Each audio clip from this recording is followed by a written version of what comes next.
Starseed from Gaia, something has been kept from you, deliberately, systematically, and until now, successfully.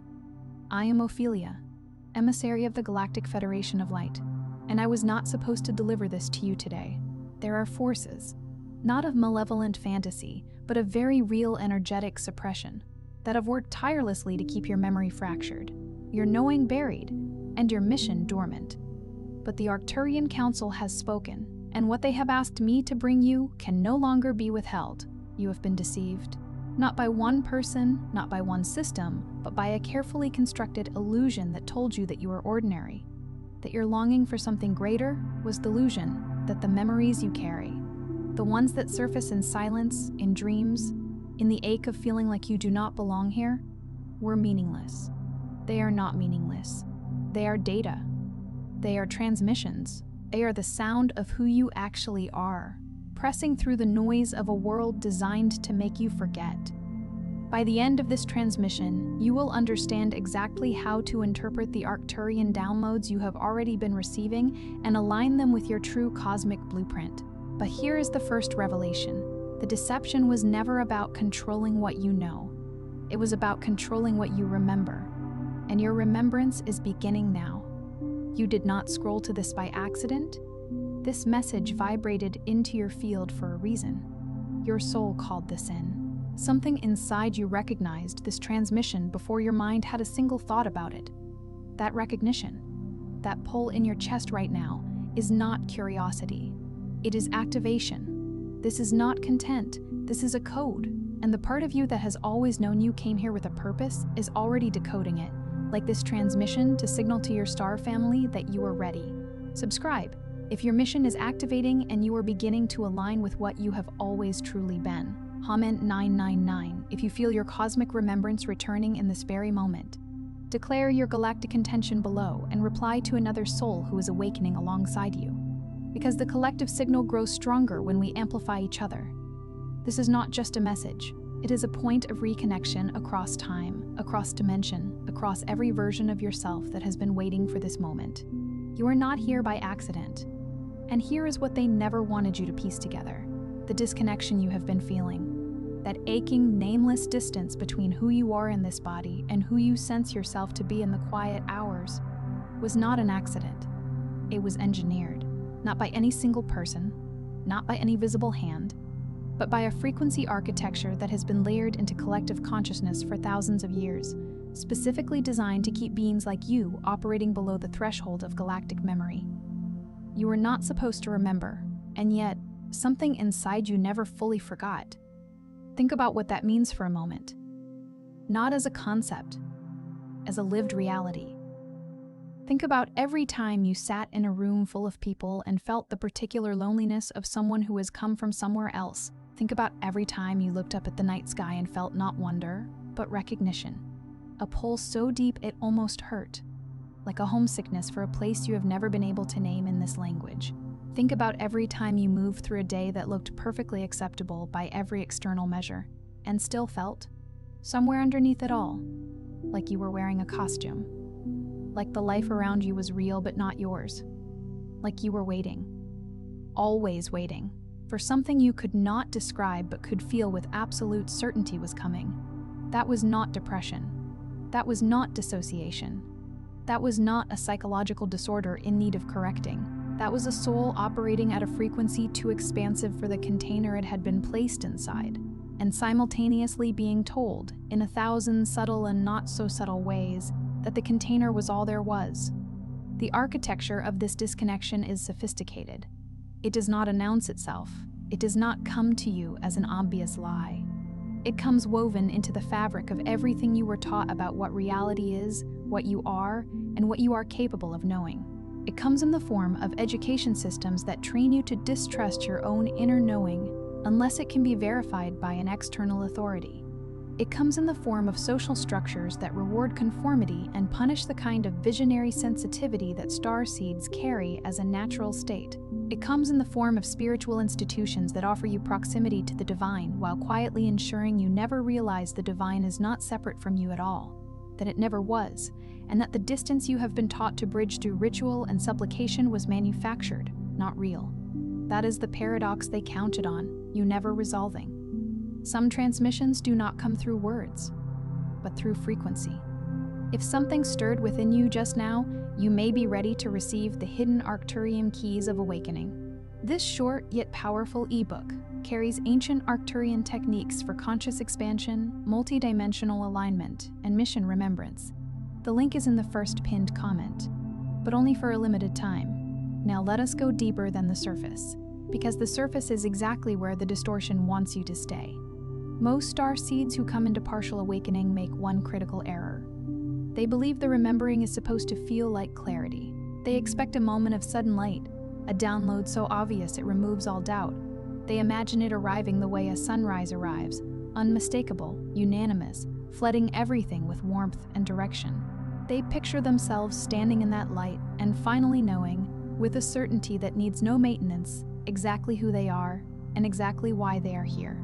And the spiritual content they consume often reinforces this expectation, painting awakening as a destination rather than a direction, a revelation rather than a relationship, a single dramatic moment of cosmic unveiling, rather than a continuous, layered, often uncomfortable process of becoming.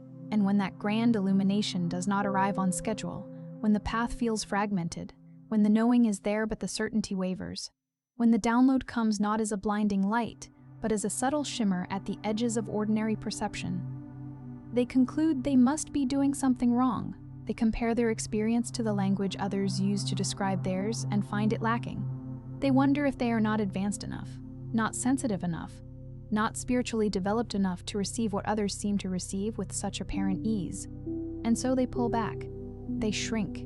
They perform a careful recalibration back toward the version of themselves that the world finds more comfortable, more logical, more grounded, more reasonable, more contained. They silence the reaching. They explain away the knowing. They return to the smallness that was always waiting to receive them, because at least the smallness was familiar, and familiarity has always felt safer than the terrifying vastness of what they truly are. And in that retreat, the encoded intelligence waiting inside their field goes quiet again. Not gone, never gone, but quiet. Like a song that continues to play in a room where no one is listening. Like a signal broadcasting faithfully into a receiver that has been turned toward static. This is the first layer of deception you must understand, not just intellectually, but in your body. In the place where you have been carrying the accumulated weight of every time you turned away from your own knowing. The awakening process for a starseed consciousness is not linear, and it was never meant to feel clean. Your soul did not arrive in this dimension with a laminated instruction card. It did not descend into physical form with a clear itinerary, a guaranteed timeline, or a guarantee of smooth passage. It arrived through compression, through the deliberate forgetting that comes with incarnation at this density. A density so materially thick, so vibratorially heavy, that the full spectrum of galactic consciousness cannot pass through it without losing something in translation. And that forgetting was not a failure of your spiritual development. It was not evidence of your unworthiness or your inadequacy. It was the condition of your mission. You cannot recalibrate a frequency field from outside of it. You had to come in. Fully. All the way in, which means you had to forget. At least, enough to anchor here. To feel the weight of this world in your bones. To know its confusion and its grief and its staggering, heartbreaking beauty from the inside. But here is what the distortion added on top of that natural soul amnesia. It added shame. It added the story that your sensitivity is weakness, that your longing for something beyond this world is escapism, that your inability to fully commit to the structures of this civilization means you are broken or behind or simply not enough.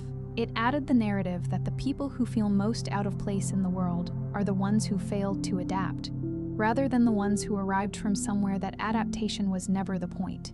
It added the quiet but devastating suggestion that your awareness of other dimensions, your memory of other frequencies, your sense of a larger identity that cannot be contained in a single human biography. These are symptoms of a mind that has not yet learned to accept reality, rather than evidence of a soul that remembers more of reality than most are currently permitted to see. And starseeds, being field sensitive by nature, absorbed those frequencies the way a crystal absorbs light.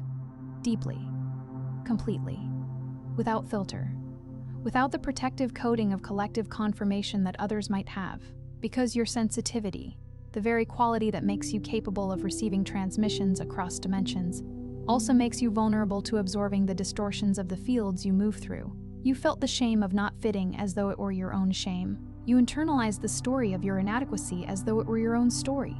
You carried the weight of a civilization's confusion as though it were personal failure. And you did all of this so naturally, so completely, that you may not have noticed the moment the borrowing became believing. So you started carrying two weights instead of one. The weight of forgetting your origin and the weight of believing something was fundamentally wrong with you for feeling its absence. One weight is heavy. Two weights at this density, over the course of a lifetime, can become the entire atmosphere you move through. A gravitational field of accumulated misidentification that bends your trajectory away from your purpose every single day without your conscious awareness. That ends here. The first phase of your real activation begins not with an upgrade, but with a recognition, a laying down, a moment of absolute honesty in which you look at the story of your inadequacy and say, I did not write this. This was not authored by my soul. This was handed to me by a frequency architecture that required my compliance to function, and I absorbed it without examination because I was young, because I was sensitive, because the field around me broadcast it so consistently that I mistook its volume for truth. You must recognize that the patterns of confusion, the cycles of searching, the moments where you felt like a stranger in your own life, those were not signs of failure. They were signs of frequency. They were the inevitable experience of a consciousness operating at a bandwidth that the dominant field was specifically designed to suppress. Your field was always reaching, always scanning, always extending its antennae beyond the visible spectrum of this dimension, searching for the signal of its origin, always transmitting, even in the moments when the transmission felt most muffled, even in the moments of deepest doubt, deepest grief, deepest exhaustion, with the gap between what you knew and what you were allowed to be. You were never disconnected. You were always in transmission. The channel was simply being interfered with by programming that was never yours to begin with. And the first act of real activation is to stop maintaining that interference as though it were your identity. The second phase is what the Arcturian lineage transmits as code recovery. And to understand code recovery, you must first understand what the code is. Your DNA is not merely a biological structure. It is not simply the molecular blueprint of a single human organism with a fixed lifespan and a predetermined set of capabilities. It is a galactic archive. It is a library of frequencies, memories, and intelligences that precede this lifetime, this planet, this solar system, and this particular version of the cosmic story currently unfolding around you. The strands you were taught about in biology class are only the beginning, and the science of epigenetics is beginning, only beginning, to approach the edge of what spiritual traditions have encoded for millennia, that the body is not a limitation, it is a recording device, a receiver, a vessel of crystallized memory that, when properly activated, can access information that transcends the boundary of a single incarnation. The reason so many starseeds feel a profound resonance with certain sounds, certain symbols, certain geometric patterns or star systems they have never consciously studied, is because recognition is happening at the molecular level. It is not imagination. It is not wishful thinking. It is not the mind constructing meaning where there is none. It is cellular memory activating. It is the archive opening.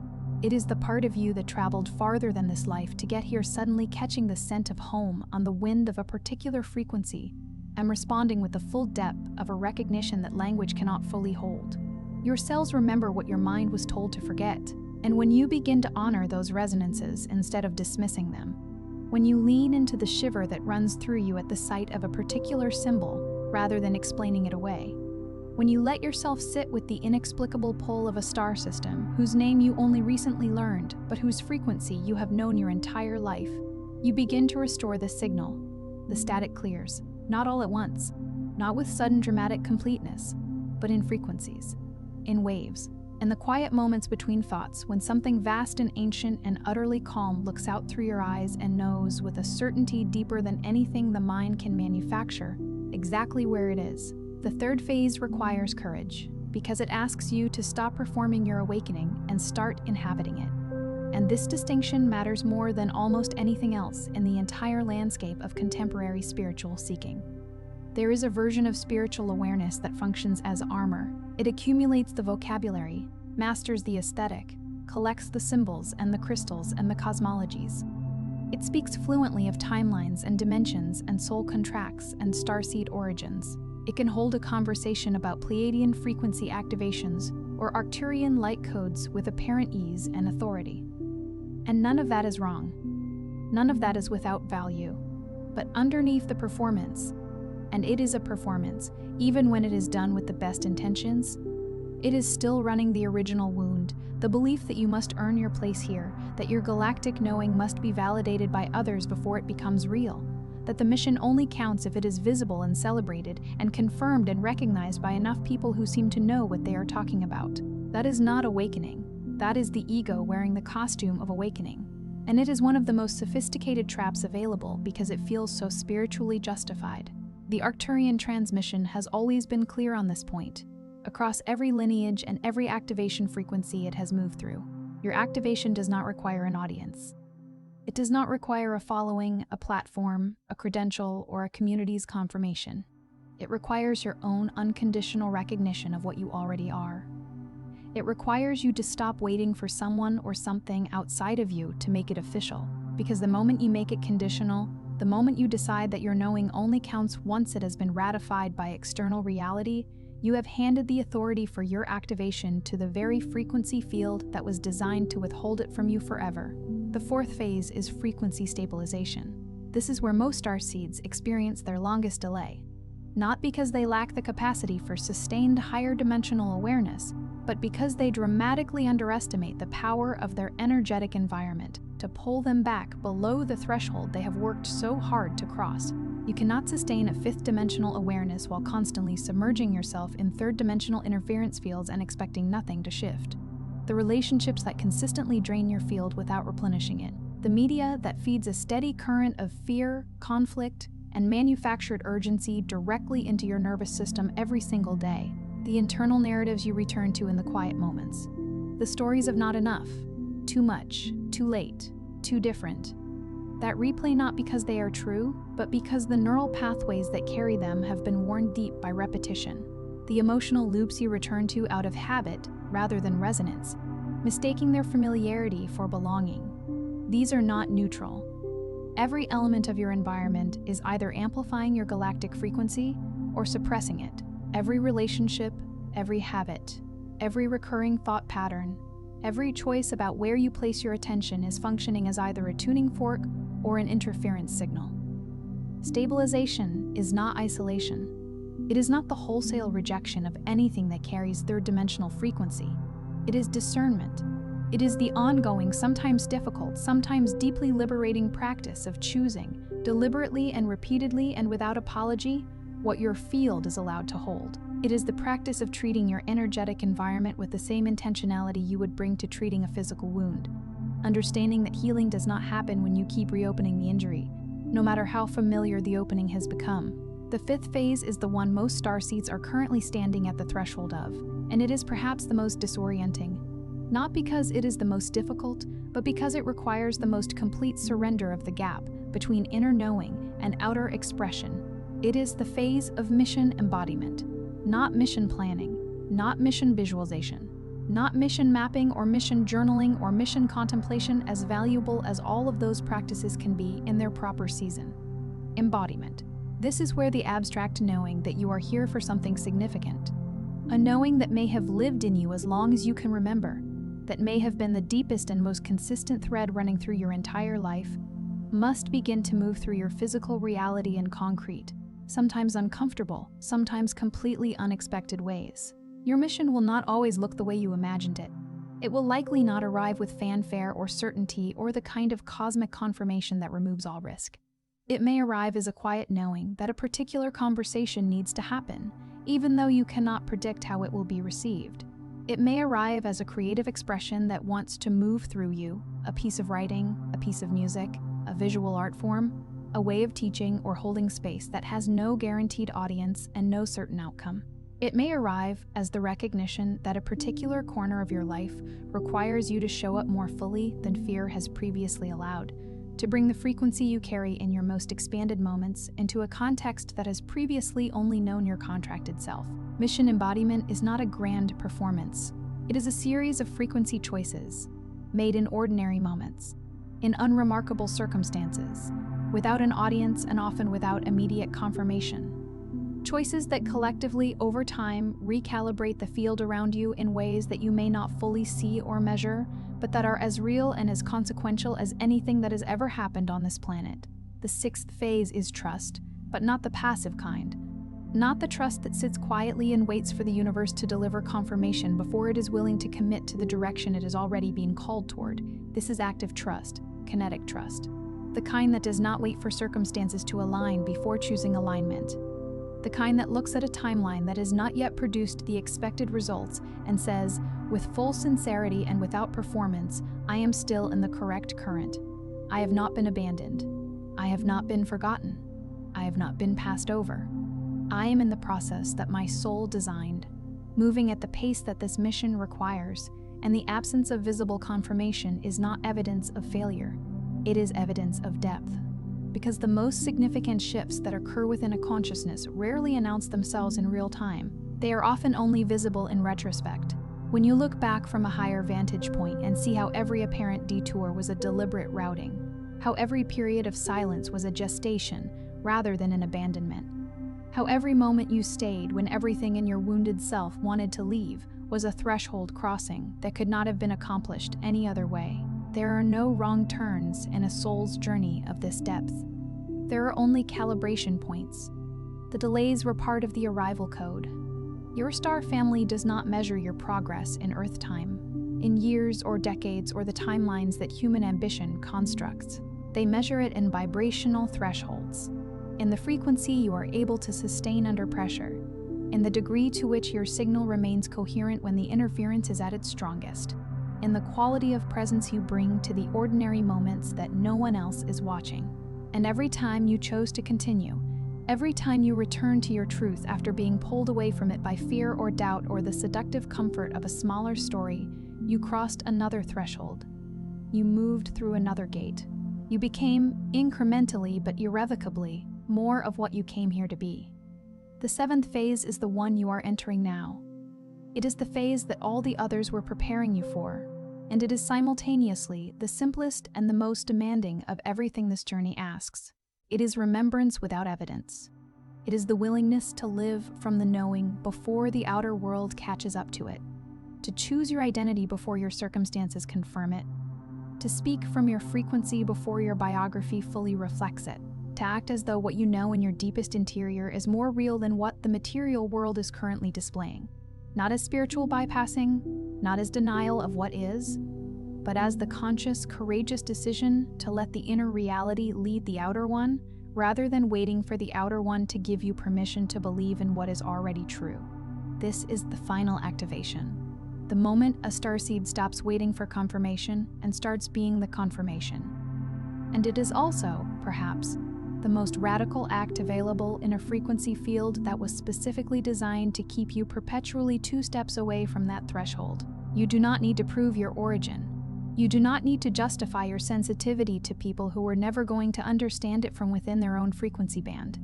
You do not need to make your mission legible to a paradigm that is currently in the process of collapsing. You do not need external validation for something that was written into your soul before this life began. Before this planet reached the moment of transformation it is currently moving through. Before any of the structures you were taught to seek approval from even existed. What you need, what you have always needed, is the courage to let it be real. Here, now, in this body, in this lifetime, in the unrepeatable, irreplaceable specificity of exactly who you are, exactly where you are, exactly as you are. Here is the truth they never wanted you to land in. You were not sent here because Earth needed observers. You were not placed in this particular human life at this particular moment in history as a passive witness to events that would unfold with or without your participation. You were sent here because this moment in planetary history required beings whose frequency could hold light under pressure. Not the comfortable pressure of a life that is going well, and the path is clear, and the support is visible, but the real pressure of genuine confusion, of systems failing, of collective consciousness standing at the edge of something it cannot yet see and trembling with the weight of not knowing what comes next. It required beings who could remember love in the middle of that confusion, not as a concept, not as a spiritual affirmation repeated in the mirror each morning, but as a lived transmission, as a frequency that moves to a physical body and alters the field of everyone it touches. It required beings who could transmit hope, not as an idea, but as a living vibration, something others can feel simply by being near you, something that does not require explanation or argument or proof, something that works the way light works in a dark room, not by discussing the darkness, but by being present within it. That is your function, not your career, not your content, not your follower count, or your spiritual brand, or the particular lineage you identify with, or the modality you have trained in. Your frequency, the irreducible quality of the field you carry simply by being alive, simply by choosing consciousness in the midst of a world that is constantly offering you more comfortable alternatives. The way you inhabit a room and the room changes, not because you performed anything, but because your presence carries a tone that others recognize at a level beneath the conscious mind. The way you hold someone's gaze when they are falling apart and somehow, without words, communicate that they are not as alone as they feared. And the situation is not as terminal as it feels. The way you refuse, again and again, to abandon your inner knowing even when everything external is conspiring to convince you that the reasonable choice, the safe choice, the adult choice, is to be smaller and quieter and less certain of things that cannot be empirically verified. You are not here to be safe. You are here to be awake. And those two things, safety as it has been defined by the world you were born into, and the full wakefulness of what you actually are not currently compatible. The awakening asks you to choose, not once, but continuously, not in a grand gesture, but in the 10,000 small moments of every day where the distortion offers you the familiar comfort of compliance, and your soul offers you the terrifying, exhilarating truth of its own remembrance. Before you sleep tonight, place your hand on your heart and say this aloud, even in a whisper. I remember who I am. I release what was never mine to carry. I align now with my origin, my mission, and the highest version of this life I agreed to live. I am not lost. I am arriving. Let those words move through you slowly. Do not rush them. Do not treat them as a formula to complete. Let each one land in the body. Let the word remember find the place in you that has been remembering all along. Let the word release find every story of inadequacy and misidentification that has been occupying space in your field, like furniture left behind by someone who no longer lives there. Let the word align find the frequency of your origin, that deep, calm, luminous signal that has been broadcasting underneath all the interference, waiting for you to quiet enough to receive it again. And let the word arriving settle in the part of you that has been afraid it was already too late, that the ship had sailed, that the window had closed, that you had taken too long to wake up. You have not taken too long. You are exactly where the mission requires you to be. You are arriving, not someday, now. And then let the silence answer you. It will. Not in words necessarily, not in a voice you can record or replay, but in a quality of stillness that is different from ordinary stillness. A stillness that has weight and warmth and presence, that feels inhabited rather than empty, that carries in it the unmistakable resonance of something that has been waiting patiently for exactly this moment of your opening. That silence is not absence, it is answer, and you already know how to hear it. Now before you scroll away, take a moment to anchor what just moved through you. Drop one intention in the comments, something true, something you are ready to activate, and then find someone else's intention below yours and offer them your energy, a word, a confirmation, a reminder that they are not alone in this. Because this is not a comment section, this is a field, and what you send into it reverberates. If this transmission reached something real in you, do not hold it alone. Someone in your life is searching for exactly what you just found. Share it with them, not as content, as a lifeline. And if you feel the pull to stay in this current, subscribe, because this is just the beginning of what we are building here. Together, in frequency, in truth, in full remembrance of who we actually are. You are not just watching, You are expanding. And we are only just getting started.